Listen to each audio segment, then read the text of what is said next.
একবার রাসূল সাল্লাল্লাহু আলাইহি সাল্লামকে প্রফুল্ল দেখে আয়েশা রাদিয়াল্লাহু তাআলা আনহা বলেন, ইয়া রাসূলুল্লাহ, আপনি খুবই খোশ মেজাজে আছেন, আমার জন্য এখন একটু দোয়া করুন না।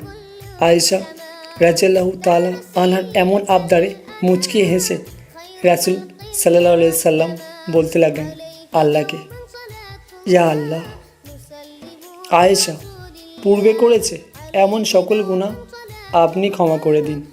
আয়েশা প্রকাশ্যে করেছে এমন সকল গুনাহ আপনি ক্ষমা করে দিন। আয়েশা গোপনে করেছে এমন সকল গুনাহ আপনি ক্ষমা করে দিন।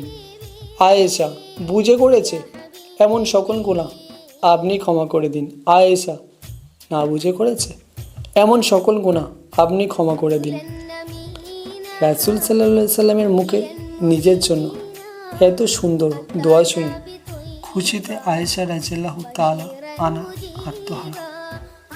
আম্মাজান আয়েশা রাদিয়াল্লাহু তাআলা আনহার খুশি হতে দেখে প্রীত হলেন রাসূল সাল্লাল্লাহু আলাইহি সাল্লাম।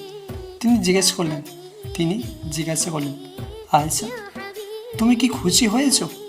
আয়েশা রাদিয়াল্লাহু তাআলা আনহা বলেন, আমি খুবই খুশি হয়েছি ইয়া রাসূলুল্লাহ।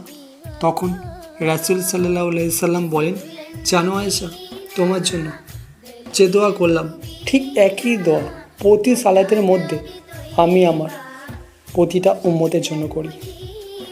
বলুন সুবহানাল্লাহ। একটা শেয়ার প্লিজ, একটা মুসলিম বুঝতে পারবে, জানতে পারবে আমার নবীজি, আমাদের নবীজি কতটা ভালোবাসে।